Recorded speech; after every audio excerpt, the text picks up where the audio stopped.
लोक व्यवहार, प्रभावशाली व्यक्तित्व की कला, डेल कार्नेगी। पार्ट 4 में आज हम लोग जानेंगे कि शहद इकट्ठा करने के लिए मधुमक्खी के छत्ते पर लात नहीं मारते। तो चलिए शुरू करते हैं। सन 1931 की 7 मई को न्यूयॉर्क में एक बड़ी मुठभेड़ हो रही थी। वह मुठभेड़ उस समय अपने अंतिम पड़ाव पर थी, इसीलिए लोगों के बीच इनका बहुत रोमांच था। महीनों तक लुका छिपी का खेल खेलने के बाद अंत में हत्यारे क्रॉले को चारों ओर से घेर लिया गया था। वहाँ पर वह दुनाली बंदूक नाम से मशहूर था। जो हत्यारा इस समय चारों ओर से घिरा हुआ था और वेस्ट एवेन्यू में अपनी प्रेमिका के घर छिपा हुआ था, वह हत्यारा ना तो सिगरेट पीता था, ना शराब को हाथ तक लगाता था। वह ऊपर की मंजिल में छिपा हुआ था और 150 से अधिक पुलिस वाले और जासूस धरती से लेकर छत तक उसे चारों ओर से घेरे हुए थे। पुलिस वालों ने छत में छेद करके तथा टीयर गैस का इस्तेमाल करके इस कुख्यात हत्यारे को निकालना चाहा। आसपास की इमारतों पर भी मशीन गनें तैनात थी तथा 1 घंटे तक न्यूयॉर्क के इस इलाके में मशीन गनों तथा बंदूकों से गोलियों की बरसात होती रही। क्रॉले एक कुर्सी के पीछे छिपकर पुलिस पर लगातार गोलियां बरसा रहा था। हजारों लोग पुलिस और हत्यारे की इस मुठभेड़ का रोमांचक आनंद ले रहे थे। शायद ही इससे पहले न्यूयॉर्क शहर में ऐसा दृश्य सामने आया हो। अंत में क्रॉले को पकड़ लिया गया। Police commissioner E.P. मलरूनी ने बताया कि वह न्यूयॉर्क के इतिहास में अब तक के सबसे खतरनाक अपराधियों में से एक था। कमिश्नर ने कहा, वह इतना चौकन्ना और चुस्त था कि पंख फड़फड़ाने की आहट पर ही किसी को भी मार देता था। लेकिन दुनाली बंदूक खुद अपनी नज़रों में क्या था, हमें इस बात की जानकारी इसलिए मिल सकी क्योंकि जब पुलिस उस पर गोलियों की बौछार कर रही थी, उस समय क्रॉले ने एक चिट्ठी लिखी। चिट्ठी लिखते समय उसके घावों से लगातार बहते खून के निशान उस चिट्ठी पर भी लग रहे थे। इस चिट्ठी में क्रॉले ने लिखा था, मेरी कमीज के नीचे एक अत्यंत ही दयालु परंतु दुखी दिल है, एक ऐसा कोमल दिल जो किसी को भी नुकसान नहीं पहुंचाना चाहता। पत्र लिखने के कुछ समय पहले की यह बात है। एक बार क्रॉले लीग आइलैंड पर गांव की सुनसान सड़क पर अपनी प्रेमिका के साथ मौज मस्ती कर रहा था। अकस्मात ही एक पुलिस वाला उसकी कार के पास आकर उससे लाइसेंस दिखाने के लिए कहने लगा। इतनी सी बात की सज़ा पुलिस वाले को अपनी मौत से चुकानी पड़ी। क्रॉले ने कुछ भी नहीं कहा और अपनी रिवॉल्वर निकालकर पुलिस वालों के सीने को गोलियों से छलनी कर दिया। जैसे ही पुलिस वाला ज़मीन पर गिर गया तो क्रॉले ने एक और गोली उस मरे हुए अफसर के सीने में दाग दी। सोचिए, इतना क्रूर और जालिम व्यक्ति यह कह रहा था कि मेरी इस कमीज के नीचे एक अत्यंत ही दयालु परंतु दुखी दिल है, एक ऐसा दिल जो किसी को भी हानि नहीं पहुंचाना चाहता है। क्रॉले को मौत की सज़ा सुना दी गई। जिस समय उसे सिंग सिंग कैद खाने से मृत्युदंड के लिए ले जाया जा रहा था, तो सोचिए उसने क्या कहा होगा। क्या यह कि वह लोगों की जान लेने की सज़ा है? नहीं, उसने तो कहा था वह स्वयं को बचाने की सज़ा है। तो इस कहानी का सार यह निकला कि दुनाली बंदूक क्रॉले स्वयं को किसी बात के लिए कभी दोषी नहीं ठहराता था। तो क्या आपको ऐसा लगता है कि अपराधियों में यह असामान्य सी बात है? अब मैं आपको एक और कहानी सुनाता हूँ। मैंने अपने जीवन के स्वर्णिम दिन लोगों की भलाई करने में गवा दिए ताकि वे सुखी जीवन जी सके, लेकिन इसके बदले में मुझे केवल गालियां ही सुनने को मिलती है और पुलिस से छिप कर भागना पड़ता है। ये शब्द अमेरिका के सबसे कुख्यात बदमाश अल कैपोन के हैं। वह शिकागो का सबसे खतरनाक गैंग लीडर था, लेकिन अन्य अपराधियों की भांति अल कैपोन भी अपने आप को दोषी नहीं मानता था।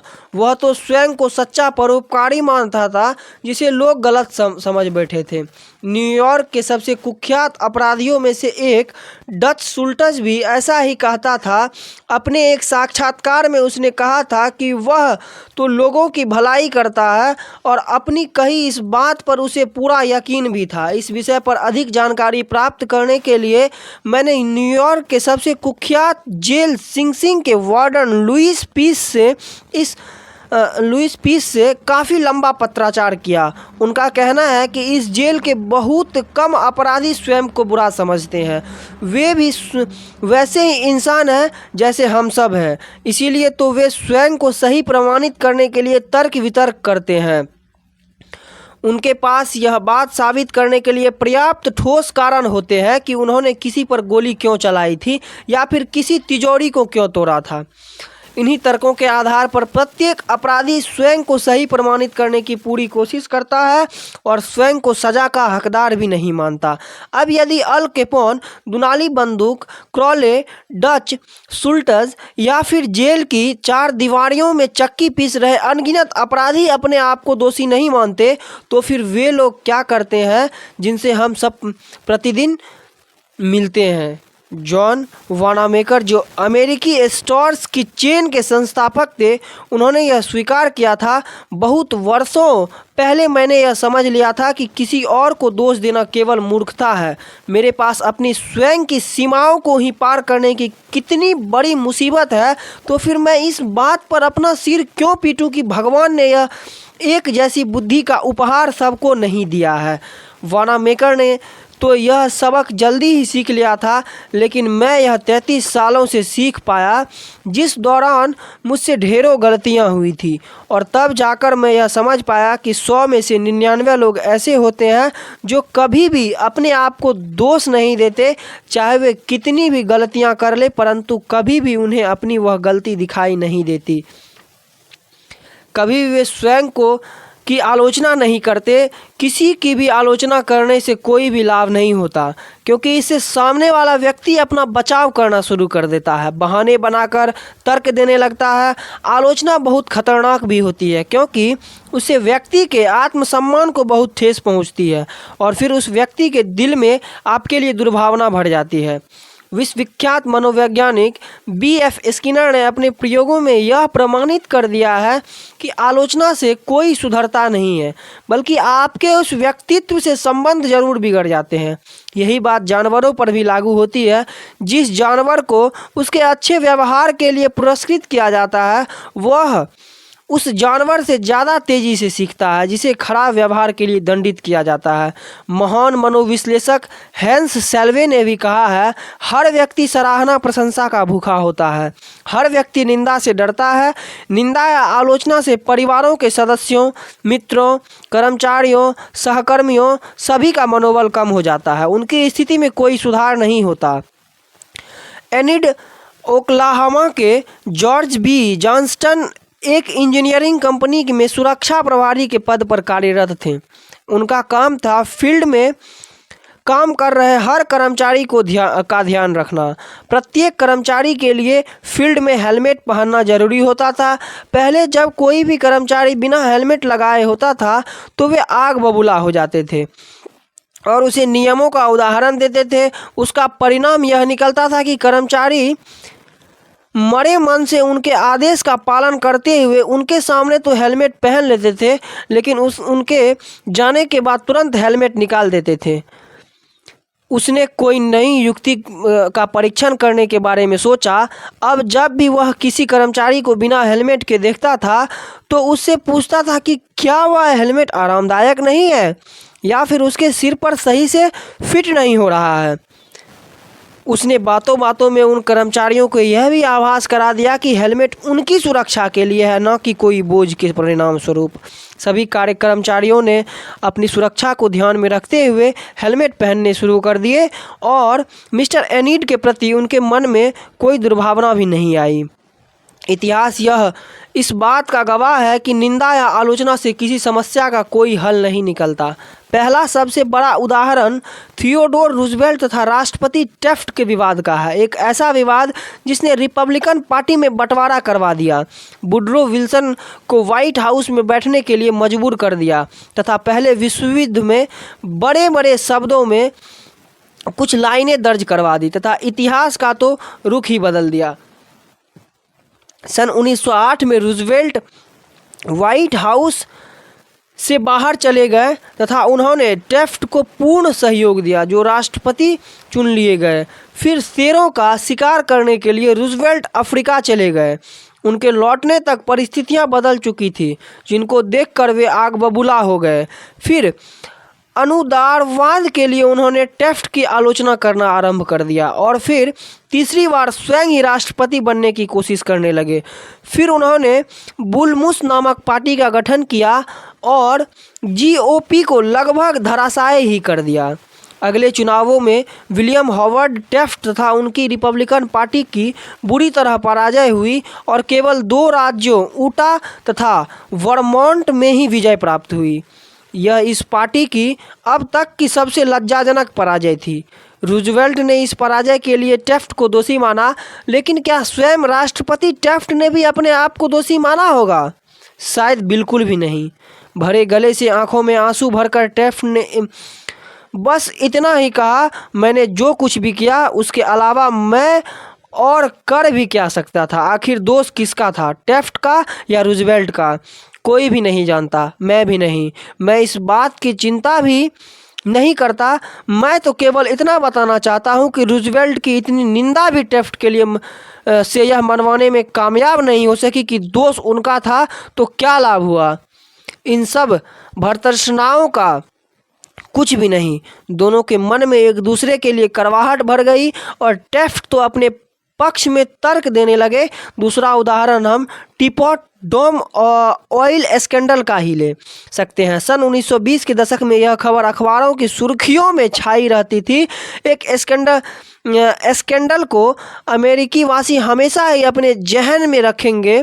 इस स्कैंडल में कुछ तथ्य इस प्रकार से है। हार्डिंग के कैबिनेट में मंत्री अल्बर्ट बी फॉल को एल्फ हिल एवं टीपॉट डोम से तेल के सरकारी भंडारों को लीज पर देना था। कुछ ऐसे तेल के भंडार जिन्हें नौसेना के भविष्य के उपयोग हेतु अलग रख दिया गया था, लेकिन फॉल ने ना तो इसकी नीलामी की, ना इसके लिए टेंडर बुलवाए।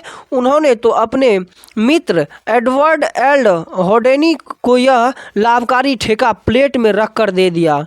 डोहेनी ने भी तुरंत ही फॉल को $10 लाख लोन का नाम देकर पुरस्कार रूप में दे दिए। फिर उसके बाद फॉल ने जिले की यूनाइटेड स्टेट्स मैरिस को यह आदेश दे दिया कि वे एल्क हिल भंडारों से रिसने वाले तेल का लाभ उठा रहे प्रतियोगियों को वहां से हटा दें। फिर जब प्रतियोगी कंपनियों को संगीनों और बंदूकों की नोक पर वहां से हटाया गया तो उन्होंने निराश और दुखी होकर न्यायालय की शरण ली और फिर तो टीपॉट होम स्कैंडल का सारा भंडाफोड़ हो गया। फिर तो जैसे कोहराम ही मच गया। हार्डिंग सरकार पर खतरे के बादल मंडराने लगे। पूरा देश कांप उठा। रिपब्लिकन पार्टी का भविष्य अंधकारमय होने लगा तथा परिणाम स्वरूप अल्बर्ट बी फॉल को जेल की हवा खानी पड़ी। फॉल के ऊपर तो जैसे निंदाओं का पहाड़ टूट पड़ा। इतनी सार्वजनिक निंदा किसी को ही सहनी पड़ती है, परंतु क्या कभी भी उन्हें कोई पश्चाताप हुआ? क्या कभी उन्होंने अपनी गलती मानी? कभी भी नहीं। वर्षों बाद हर्बर्ट हूवर ने एक सामाजिक भाषण में यह कहा कि राष्ट्रपति हार्डिंग की मृत्यु किसी मानसिक आघात के कारण हुई थी, क्योंकि उनके एक दोस्त ने उनके साथ विश्वासघात किया था। श्रीमती फॉल तो सुनकर सन्न रह गई। रोते हुए उन्होंने कहा, क्या हार्डिंग के साथ फॉल विश्वासघात करेंगे? नामुमकिन। मेरे पति तो कभी किसी के साथ भी विश्वासघात करने के बारे में सोच भी नहीं सकते। सोने चांदी हीरे मोतियों से भरा घर भी मेरे पति का ईमान डमाडोल नहीं कर सकता। उनसे कोई भी गलत काम नहीं करवा सकता। विश्वासघात तो उल्टे उन्हीं के साथ हुआ है और उन्हीं को बलि का बकरा बनाकर सूली पर लटकाया गया है। यही तो मानव स्वभाव है। हर कोई यही तो करता है। प्रत्येक अपराधी अपना दोष दूसरे के सिर पर थोप देता है। कभी वह विपरीत परिस्थितियों को दोषी ठहराता है, परंतु अपने ऊपर कभी भी कोई कलंक नहीं लगने देता। इसीलिए अगली बार किसी की भी आलोचना करने से पहले अल कैपोने, दुनाली बंदूक क्रोले तथा अल्बर्ट हॉल को जरूर याद कर ले। आलोचना तो बूमरैंग की भांति लौटकर हमारे पास ही आती है। अर्थात आलोचना करने वाले को स्वयं अपनी ही आलोचना का सामना करना पड़ता है। हमें यह बात भी अपने मस्तिष्क में बिठा कर रखनी चाहिए कि जिस व्यक्ति की हम आलोचना कर रहे हैं या फिर जिसे सुधारने की हम कोशिश कर रहे हैं, वह उसके अंतर में या तो अपने पक्ष में कोई तर्क प्रस्तुत करेगा या फिर सिर्फ वह विनम्र टेस्ट की भांति यह कह देगा, जो कुछ मैंने किया उसके अतिरिक्त मेरे पास और कोई उपाय भी तो नहीं था। 15 अप्रैल सन 1865 की सुबह अब्राहम लिंकन का पार्थिव शरीर एक सस्ते लॉन्जिंग हाउस के एक बड़े से कमरे में रखा हुआ था। यह कमरा फोर्ड थिएटर के ठीक सामने था और यहीं पर जॉन विल्किस बूथ ने लिंकन को गोलियों से छलनी कर दिया था। लिंकन का वह बिस्तर उसके हिसाब से काफ़ी छोटा था। रोजा बॉनहर की विख्यात पेंटिंग द हॉर्स फेयर की सस्ती नकल उसके बिस्तर के ऊपर टंगी हुई थी और एक गैस बत्ती पीली रोशनी फेंक रही थी। रक्षा मंत्री स्टैंडर्ड ने लिंकन के पार्थिव शरीर के समक्ष खड़े होकर लोगों से कहा, लोगों के हृदय पर राज करने वाला संसार का सर्वश्रेष्ठ शासक अब हमें छोड़कर चला गया है। लिंकन के लोगों का दिल जीतने की ऐसी कौन सी कला थी? क्या रहस्य था उनकी सफलता का? पूरे 10 सालों तक मैंने लिंकन की अनेक जीवनियाँ पढ़ी तथा अनेक पुस्तक लिंकन दी अननोन लिखने में तो मुझे पूरे 3 वर्ष लग गए थे। मेरा यह विश्वास है कि लिंकन के घरेलू और सामाजिक जीवन तथा उनके पूरे व्यक्तित्व का जितना अध्ययन मैंने किया है शायद ही किसी अन्य ने किया हो। मैंने यह भी अध्ययन किया है कि लिंकन लोगों के साथ कैसे व्यवहार करते थे। क्या वे दूसरों की निंदा करते थे? हाँ बिल्कुल। अपनी युवावस्था में इंडियाना की पिजियन क्रीक वैली में न केवल लोगों की आलोचनाएं करते थे वरन पत्रों तथा कविताओं के माध्यम से लोगों का उपहास करते हुए वे उन्हें प्रकाशित भी करवाते थे। एक ऐसे ही पत्र में एक बार घृणा की आग ऐसी भड़की कि वह जीवन भर जलती रही। इलिनॉय में वकील के तौर पर प्रैक्टिस करते समय भी लिंकन खुलकर अपने विरोधियों पर आक्रमण करते हुए पत्र लिखते थे तथा उन्हें समाचार पत्रों में प्रकाशित करवाते थे। लेकिन एक बार तो बात कुछ ज़्यादा ही बिगड़ गई थी। सन 1842 में लिंकन ने जेम्स सील्स नाम के घमंडी तथा चिड़चिड़े राजनेता पर एक व्यंग भेजा जो स्प्रिंगफील्ड के समाचार पत्र स्प्रिंगफील्ड जर्नल में छप गया। सारा शहर सील्स का मजाक उड़ा रहा था। ऐसे में सील्स तो क्रोध के मारे आग बबूला हो गया। फिर उसने पता लगा ही लिया कि वह पत्र लिंकन ने लिखा था। सील्स घोड़े पर सवार होकर लिंकन के सामने गया तथा उसने उसके सामने द्वंद्व युद्ध का प्रस्ताव रखा। लिंकन द्वंद्व युद्ध के पक्ष में नहीं थे, लेकिन अपना आत्मसम्मान बचाने के लिए उन्हें ऐसा करना पड़ा। उन्हें कई हथियारों के विकल्प दिए गए और बाहें लंबे होने के कारण लिंकन ने तलवारबाजी को चुना। इसके लिए वेस्ट पॉइंट ग्रेजुएट से तलवारबाजी का प्रशिक्षण भी लिया। जिस दिन द्वंद्व युद्ध होना था उस दिन सील्स और लिंकन का आमना सामना मिसिसिपी नदी के तट पर हुआ। ऐसे में एक की मौत तो निश्चित था, लेकिन आखिरी क्षणों में उनके मित्रों के बीच बचाव के कारण द्वंद्व युद्ध टल गया। हालांकि लिंकन के जीवन में यह सबसे दुखद घटना थी, लेकिन इस घटना से उन्होंने एक सबक भी सीख लिया। इसके बाद उन्होंने कभी भी किसी को अपमानजनक पत्र नहीं लिखे, लोगों का मजाक उड़ाना छोड़ दिया। फिर तो उन्होंने अपने शब्दकोश में से आलोचना शब्द को ही निकाल फेंका। फिर लिंकन ने गृह युद्ध के समय पोटोमैक की सेना के लिए एक के बाद एक कई नए जनरल नियुक्त किए और प्रत्येक general McClellan, Pope, Burnside, Hooker, Meade सभी ने बड़ी बड़ी गलतियां की कि लिंकन हताश होकर फर्श पर इधर से उधर घूमते रहते थे। लेकिन लिंकन, जिनका हृदय दुर्भावनाओं से नहीं बल्कि सद्भावनाओं से परिपूर्ण था, एकदम शांत रहे, किसी की भी आलोचना नहीं की। उनके प्रिय शब्द तो ये थे, किसी की भी आलोचना भूल कर भी मत करो, इससे आपको भी आलोचनाओं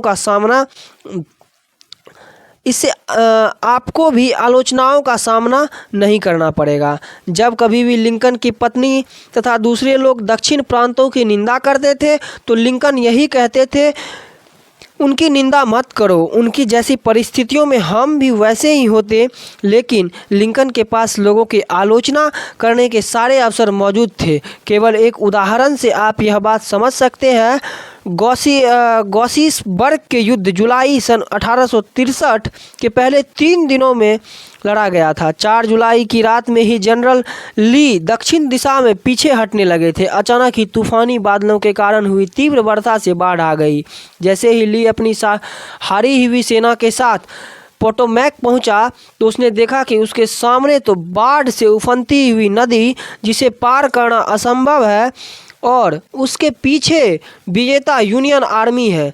ली चारों ओर से फंस चुका था, बचने का कोई रास्ता नहीं था। लिंकन भी यह समझ गए थे कि भगवान की कृपा से मिला यह सुअवसर भी ली की सेना को पराजित करने का सुनहरा मौका, जिससे युद्ध तुरंत समाप्त हो सकता था। इसी आशा में लिंकन ने जनरल मीड को यह आदेश दिया कि वे युद्ध से संबंधित कोई मीटिंग न बुलाए, सीधे ली की सेना पर हमला कर दे। लिंकन ने अपने आदेशों को तो टेलीग्राफ कर दिया तथा एक संदेशवाहक को मीड के पास भेजकर तुरंत कार्यवाही करने के लिए कहा, लेकिन जनरल मीड ने लिंकन के आदेश के विरुद्ध काम किया। मना करने के बावजूद उसने सैन्य सभा की एक मीटिंग बुलाई। वह ली पर हमला करने से झिझक रहा था और इस बात के लिए उसने बहाने बनाकर लिंकन को टेलीग्राफ कर दिया कि वह ली पर हमला नहीं कर सकता। फिर बाढ़ का पानी भी उतर गया और ली अपनी सेना के साथ सुरक्षित नदी पार कर गया। लिंकन का क्रोध 7वें आसमान पर था। लिंकन अपने बेटे के सामने चीख चीख कर कह रहे थे, हे भगवान, इसका क्या मतलब है? दुश्मन पूर्णतया हमारे चंगुल में था। कितना सुनहरा अवसर था, हमें तो केवल अपने हाथ फैलाकर उसे पकड़ना था और फिर भी हमने उसे नहीं पकड़ा। मेरी बात किसी ने नहीं मानी। परिस्थितियां हमारे अनुकूल थी तथा ली के प्रतिकूल। अगर मैं वहाँ होता तो ली हमारे शिकंजे में होता और मैं स्वयं उसे अपने हाथों से कोड़े मारता।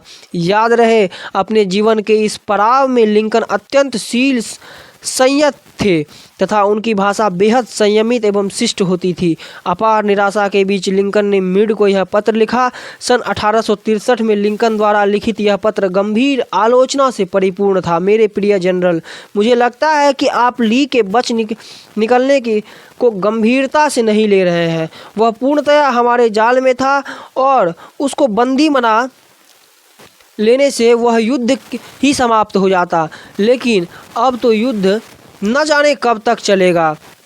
जब आप नदी के इस पार ही ली पर हमला नहीं कर पाए तो अब आप ऐसा कैसे कर पाएंगे? अब तो ली नदी के उस पार सुरक्षित है और आप अपनी 2/3 से अधिक सेना को तो नदी के उस पार ले जा नहीं सकते। यह बात तो एकदम तथ्यहीन है। मुझे नहीं लगता कि अब आप ज़्यादा कुछ कर पाएंगे। मुझे इस बात का बहुत दुख है कि हम सुनहरा अवसर गंवा चुके हैं और अब हम केवल हाथ ही मल सकते हैं। सोचिए, जनरल मीड को यह पत्र पढ़कर कैसा लगा होगा। आश्चर्य, मीड को यह पत्र कभी मिला ही नहीं, कारण लिंकन ने तो कभी इसे भेजा ही नहीं। यह पत्र तो लिंकन की मृत्यु के पश्चात उनकी फाइलों के बीच पड़ा था। मुझे तो ऐसा लगता है कि लिंकन ने यह पत्र लिखने के बाद अपने कमरे की खिड़की के बाहर झांक कर देखा होगा और फिर स्वयं से कहा होगा, लिंकन, 1 मिनट रुको, संभवतः मैं कुछ अधिक ही उतावला हो रहा हूँ। मैं मीड को ली पर आक्रमण करने की मंत्रणा इसीलिए दे रहा हूँ क्योंकि मैं व्हाइट हाउस के शांत वातावरण में जी रहा हूँ। मेरे लिए ऐसी मंत्रणा देना एकदम सरल है। लेकिन अगर मैंने भी गेटिसबर्ग में रहकर पिछले हफ्ते के दौरान हुए खून खराबों को देखा होता जैसा कि मीड ने देखा है, अगर मेरे कानों में भी मरने वालों और घायलों की चीख पुकारें गूंज रही होती तो निश्चित रूप से मैं भी हमला करने के लिए इतना तत्पर कभी नहीं होता। यदि मेरी प्रवृत्ति भी मीड की तरह सुरक्षात्मक होती तो मैंने भी वही किया होता जैसा कि मीड ने किया था। यदि मैं इस पत्र को अब भेजता भी हूँ तो मेरे मन की भरोस तो निकल जाएगी, पर मीड के दिल को बहुत चोट पहुँचेगी। वह भी मेरी निंदा करेगा और फिर स्वयं को सही साबित करने में समय गंवाएगा। इससे हम दोनों के मन में एक दूसरे के प्रति दुर्भावना पैदा हो जाएगी और फिर एक सेनापति के रूप में मीड की छवि भी खराब हो जाएगी। हो सकता है कि मीड अपने पद से त्यागपत्र ही दे दे। मैं आपको पहले ही बता चुका हूं कि लिंकन ने उस पत्र को उठाकर एक तरफ रख दिया था।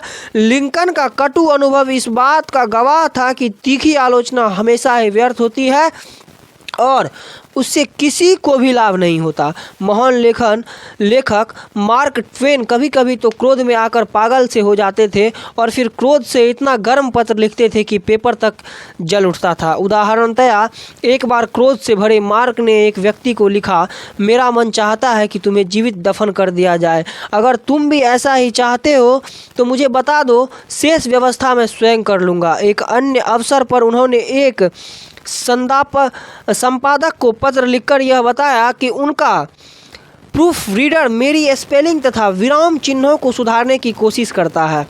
ट्वेन ने तुरंत ऑर्डर दिया, आप अगली बार मेरे लिखे अनुसार ही छापे और प्रूफ रीडर से कह दे कि वह अपने सुझावों को अपने घिसे पिटे सड़े हुए मस्तिष्क में ही रहने दे। इसी प्रकार से विषैले पत्र लिखकर मार्क ट्वेन राहत की सांस लेते थे। इससे उसके मन का सारा उफान बाहर आ जाता था और किसी को कोई हानि भी नहीं होती थी, क्योंकि उनकी पत्नी इतनी समझदार थी कि चुपके से उन पत्रों को फाड़कर कूड़ेदान में फेंक देती थी। उन पत्रों ने कभी भी डाक के डिब्बे की शक्ल नहीं देखी थी। तो क्या आप किसी ऐसे व्यक्ति को जानते हैं जिसे आप परिवर्तित करना, सुधारना या फिर कुछ अच्छा बनाना चाहते हैं? बहुत से बेहतरीन विचार हैं, मैं भी इसका पक्षधर हूँ, लेकिन क्यों ना इसका शुभारंभ स्वयं से ही कर लिया जाए। यदि स्वार्थहीन होकर सोचोगे तो तुम सबसे पहले स्वयं को सुधारना चाहोगे। यह कोई खतरनाक खेल नहीं होगा। दार्शनिक कन्फ्यूशियस ने कहा भी था, अपने पड़ोसी की छत पर पड़ी बर्फ़ के बारे में शिकायत तब तक मत करो जब तक कि आपको स्वयं के घर की सीढ़ियाँ साफ ना हो। एक बार अपनी युवावस्था में मैंने रिचर्ड हार्डिंग डेविस नामक लेखक की एक मूर्खतापूर्ण पत्र लिखा, क्योंकि उन दिनों मैं सभी प्रभावित करने की नाकाम कोशिश में लगा रहता था। मैं लेखकों के बारे में एक पत्रिका के लिए लेख तैयार कर रहा था तथा मैंने डेविस से उनके काम करने की शैली के बारे में पूछा। कुछ हफ्ते पहले ही मुझे एक खत मिला था जिसके अंत में लिखा था, डिक्टेट किया गया लेकिन पढ़ा नहीं गया। इस वाक्य ने मुझे बेहद प्रभावित किया। मैं सोचने लगा कि इसका लेखक निश्चित ही कोई महान तथा व्यस्त आदमी होगा, तभी तो उसने ऐसा लिखा है। अब मेरी मूर्खता देखिए, मैं व्यस्त बिल्कुल भी नहीं था, लेकिन रिचर्ड हार्डिंग डेविस पर रौब मारना चाहता था। इसीलिए मैंने भी अपनी छोटी सी चिट्ठी के अंत में ये शब्द लिखकर भेज दिए, डिक्टेट किया गया लेकिन पढ़ा नहीं गया। उसने तो मेरे खत का जवाब तक देना उचित नहीं समझा, बल्कि मेरे ही पत्र के आखिर में एक लाइन और जोड़कर लौटती डाक से मेरे पास भिजवा दिया, आपके बैड मैनर्स का तो कोई जवाब ही नहीं। वह सही थे, गलती मेरी ही थी, इसके लिए मेरी निंदा भी होनी चाहिए थी, लेकिन अपनी गलती होते हुए मुझे बहुत बुरा लगा। 10 सालों बाद जब मैंने मी डेविस की मौत का समाचार सुना, तब भी मेरे मस्तिष्क में वही विचार घूम रहा था, उन्होंने मेरी बेइज्जती की थी। अब यदि हम में से कोई भी किसी के लिए अपने मन में घृणा या द्वेष की भावना पैदा कर लेता है तो वह दशकों तक चलती रहती है और शायद उस व्यक्ति की मौत के बाद भी वह समाप्त नहीं होती। तो इसके लिए हमें केवल इतना करना चाहिए कि हम कुछ गिने चुने शब्दों से उस व्यक्ति की आलोचना कर दें, चाहे हमारी आलोचना तर्कसंगत हो या अतर्कसंगत। जब भी अन्य लोगों के साथ मेलजोल बढ़ाए, उनके साथ व्यवहार करें, तो हमें यह बात हमेशा अपने मस्तिष्क में रखनी चाहिए कि हमारा सामना केवल तार्किक बुद्धि वाले लोगों के साथ नहीं होगा। हर व्यक्ति में कुछ भावनात्मक गुण अवश्य होते हैं, कुछ खामियां भी जरूर होती है, गर्व भी होता है तो अहंकार भी जरूर होता है। अंग्रेजी साहित्य के महान उपन्यासकार थॉमस हार्डी ने कठोर आलोचना के कारण ही तो उपन्यास लेखन से संन्यास ले लिया था। अंग्रेज कवि थॉमस चैरटन की आत्महत्या की वजह भी तो निंदा ही थी। अपनी युवावस्था में अति अभद्र रह चुके बेंजामिन फ्रैंकलिन आगे जाकर इतने कूटनीतिक गए, इतने व्यवहार कुशल बन गए कि उनको फ्रांस राजदूत के रूप में भेजा गया था। आखिर क्या था उनकी सफलता का रहस्य? उनका कथन था, मैं किसी के भी विषय में बुरा नहीं बोलूँगा, हर किसी के बारे में केवल अच्छी बात बोलूँगा। तो बुराई करना, निंदा करना, शिकायत करना, आलोचना करना, ये सब करना बहुत आसान होता है। कोई मूर्ख ही ऐसा कर सकता है, या फिर क्यों कहे कि ज़्यादातर मूर्ख यही तो करते हैं। लेकिन लोगों को समझने तथा उनको क्षमा करने के लिए व्यक्ति को बहुत समझदारी तथा संयम की आवश्यकता होती है। कार्यालय ने इसलिए तो कहा था, महान व्यक्ति छोटे लोगों के साथ व्यवहार करने में अपनी महानता का परिचय देते हैं। एक प्रसिद्ध टेस्ट पायलट बॉब हूवर प्रायः ऐसा शो में प्रदर्शन करते थे। एक बार वे सैन डिएगो में एयर शो में भाग लेने से पश्चात लॉस एंजेलिस ने अपने घर की ओर लौट रहे थे। अचानक ही हवा में 300 फीट की ऊंचाई पर दोनों इंजन बंद हो गए। कुशल तकनीक से उन्होंने हवाई जहाज़ को नीचे उतार लिया, लेकिन इससे किसी व्यक्ति को चोट नहीं आई। हाँ, जहाज़ का तो काफ़ी नुकसान हो गया। नीचे उतरने पर बॉब हूवर ने सबसे पहले हवाई जहाज़ के ईंधन की जांच पड़ताल की। वह यह देखकर चकित रह गए थे कि उनके दूसरे विश्व युद्ध वाले प्रोपेलर जहाज़ में गैसोलीन के स्थान पर जेट का ईंधन डाल दिया गया था। फिर उन्होंने उस मैकेनिक के बारे में पता लगाया जिसने उनके हवाई जहाज़ में सर्विस की थी। वह एक युवा मैकेनिक था और स्वयं ही अपनी गलती पर शर्म से पानी हो रहा था। जैसे ही हूवर उसके समीप पहुँचे तो उनकी आंखों में आंसू बहने लगे। उसकी जरा सी लापरवाही की वजह से 3 जिंदगियां भी जा सकती थी और हवाई जहाज़ का तो काफ़ी नुकसान हो ही चुका था। सोचिए, उस समय उस मैकेनिक की शक्ल देखकर हूवर को कितना क्रोध आया होगा। उसे फटकार लगाने, यहाँ तक कि उसे मारने का भी मन किया होगा। लेकिन हूवर ने मैकेनिक को डांट लगाना तो दूर, उसकी आलोचना तक नहीं की। इसके बजाय उन्होंने उससे कहा, तुम्हें यह बताने के लिए मैं तुम पर कितना भरोसा करता हूँ तथा तुम दोबारा कभी ऐसा नहीं करोगे। मेरी इच्छा है कि कल तुम मेरे ऐसे 51 हवाई जहाज़ की सर्विस करो। अधिकतर माता पिता अपने बच्चों की आलोचनाएं करते हैं, करके नहीं थकते।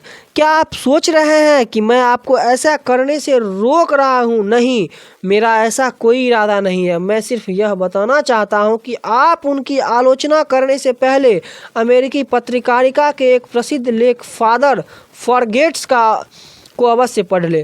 पहली बार यह लेख पीपुल होम जनरल के एक संपादकीय के रूप में प्रकाशित हुआ था। रीडर्स डाइजेस्ट में इसका लघु रूपांतरण इस प्रकार प्रकाशित हुआ था। कुछ लेख गहन अनुभूति के किसी विशेष क्षण में लिखे जाते हैं और वही लेख पाठकों के दिल को छू जाते हैं। ऐसा ही एक लेख फादर फॉरगेट्स भी है। अब यह लेख लगातार पुनः प्रकाशित हो रहा है। इसके लेखन एब्ल्यू लिविंगस्टोन लार्नेड का कहना है कि वह लेख हजारों अखबारों और पत्रिकाओं में प्रकाशित हो चुका है। कई विदेशी भाषाओं में भी यह लेख उतना ही सफल हुआ है। मैंने हजारों लोगों को व्यक्तिगत तौर पर यह भी अनुमति दी है कि वे इसका प्रयोग चर्च, स्कूल तथा लेक्चर प्लेटफॉर्म में ना कर सकें। यह अनेक बार असंख्य कार्यक्रमों में रेडियो पर प्रसारित हो चुका है। कॉलेज की पत्रिकाओं तथा हाई स्कूल की पत्रिकाओं में भी यह लेख छप चुका है। कई बार यह लघु लेख ही रहस्यमय कारणों से क्लिक हो जाता है। इस लेख के साथ भी कुछ ऐसा ही हुआ है। फादर फॉरगेट्स, प्रत्येक पिता यह याद रखे, जरा सुनो बेटे, मैं तुमसे कुछ बातें करना चाहता हूँ। तुम तो गहरी नींद में सोए हुए हो। तुम्हारा प्यारा सा छोटा सा हाथ तुम्हारे कोमल गाल के नीचे दबा हुआ है। तुम्हारे पसीने से तर माथे पर घुंघराले बाल बिखरे हुए हैं। मैं अकेला हूँ और चुपचाप तुम्हारे कमरे के अंदर आया हूँ। अभी कुछ मिनटों पहले मुझे बहुत पश्चाताप हुआ जब मैं पुस्तकालय में अखबार पढ़ रहा था। इसीलिए तो मैं आधी रात के समय किसी अपराधी की तरह तुम्हारे बिस्तर के पास खड़ा हुआ हूँ। ये है वे बातें जिनके बारे में मैं सोच रहा था। बेटे, आज मैंने तुम पर बहुत क्रोध किया था। जब तुम विद्यालय जाने के लिए तैयार हो रहे थे तो मैंने तुम्हें खूब डांट पिलाई थी। तुमने तौलियों की जगह पर्दे में हाथ पोंछ लिए थे। तुम्हारे गंदे जूते देखकर भी मैं तुम पर क्रोधित हुआ था। सारा फर्श तुम्हारे द्वारा बिखेरी गई चीज़ों से भरा पड़ा था। इसके लिए भी तुम्हें बहुत कोसा था। जब तुम नाश्ता कर रहे थे तब भी मैंने तुम्हें भला बुरा कहा था, कारण तुमने खाने की मेज़ पर खाना बिखेर दिया था। खाते हुए तुम्हारा मुंह खुला था और चपर चपर की आवाज़ आ रही थी। तुम्हारी कूहनियाँ मेज़ पर थी। तुमने टोस्ट पर कुछ ज़्यादा ही मक्खन लगा लिया था। केवल इतना ही नहीं, मेरे ऑफिस जाते वक्त भी जब तुम खेलने जा रहे थे और तुमने मुझे गुड बाय डैडी बोला था, तब भी मैंने तुम्हें गुस्से से टोक दिया था, जरा अपना कॉलर तो ठीक कर लो। ऑफिस से लौटने पर भी मैंने देखा कि तुम अपने साथियों के साथ मिट्टी से खेल रहे थे। तुम्हारी जुराबों में छेद हो गए थे और तुम्हारे कपड़े बहुत गंदे थे। मैं अपने क्रोध पर नियंत्रण न रख पाया और तुम्हारे साथियों के सामने ही तुम्हें अपमानित कर दिया था। पता है जुराबें कितनी महंगी हो गई है, कपड़े कितने कीमती है। जब स्वयं अपनी कमाई से खरीदोगे तब पता चलेगा।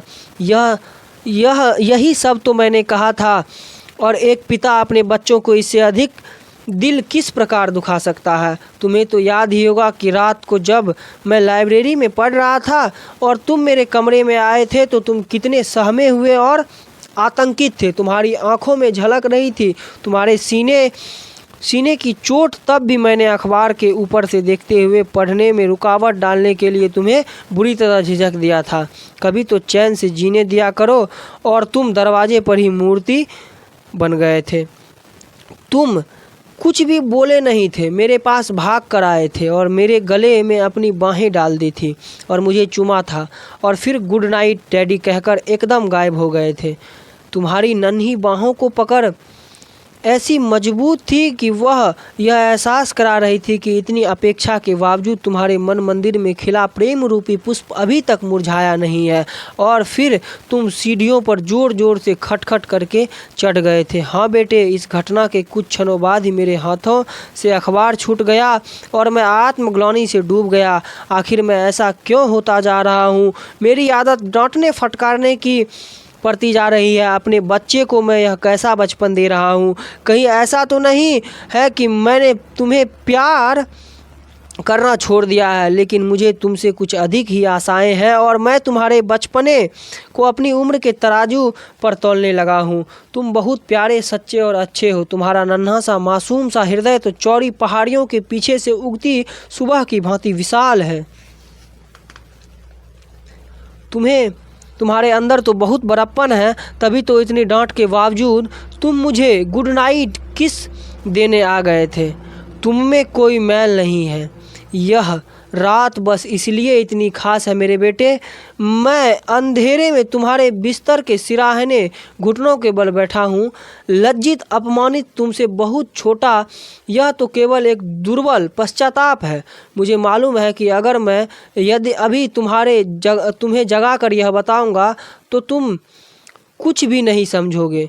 लेकिन मैंने सोच लिया है, कल मैं तुम्हें प्यारा पापा बनकर दिखाऊंगा। मैं तुम्हारे साथ खेलूंगा, तुम्हारी प्यारी प्यारी बातें पूरे दिन में सुनूंगा, तुम्हारे सुख दुख सब बांटूंगा। अगली बार तुम्हें डांटने में पहले अपनी जीभ को अपनी दांतों के नीचे दबा लूँगा। यह मंत्र हमेशा रटता रहूँगा। मेरा बेटा तो अभी बच्चा है, छोटा सा प्यारा सा नन्हा सा मासूम बच्चा। अब मुझे अपनी इस सोच पर बहुत दुख होता है कि मैंने तुम्हें बड़ा मानने लगा था, लेकिन आज जब मैंने देखा कि तुम कैसे थके थके मासूम से पलंग पर सो रहे हो एकदम निश्चिंतता के साथ, तो बेटे मुझे यह एहसास हो गया कि तुम अभी छोटे से बच्चे ही हो। तो कल तक तुम अपनी माँ की बाहों में झूलते थे, उसके कंधे पर सिर रख कर सो जाते थे। मैंने तुमसे कुछ ज़्यादा ही उम्मीद बांध ली थी, कुछ ज़्यादा ही। तो इस लेख का भी यही सार निकला कि लोगों की आलोचना करने के बजाय हमें यह जानने समझने की कोशिश करना चाहिए कि जो काम वे करते हैं उसके पीछे कारण क्या है। परिस्थितियों पर ध्यान देना बहुत रोचक व लाभदायक सिद्ध होगा। इससे माहौल हल्का फुल्का बना रहेगा। सबको समझ लेने का मतलब सबको माफ़ कर देना ही तो होता है। भगवान स्वयं आदमी की मृत्यु से पहले उसका निर्णय नहीं करता, ऐसा डॉक्टर जॉनसन का कहना था। तो फिर मैं या आप ऐसा कैसे कर सकते हैं? सिद्धांत 1, कभी भी बुराई मत करो, आलोचना मत करो, निंदा मत करो और किसी की शिकायत मत करो। इसी के साथ मैं पार्ट 4 का यह वीडियो समाप्त करता हूँ। अगर ये ऑडियो आपको सुनने में अच्छा लगा होगा तो इस चैनल को सब्सक्राइब कर दीजिएगा और वीडियो को लाइक कर दीजिएगा। जय हिंद।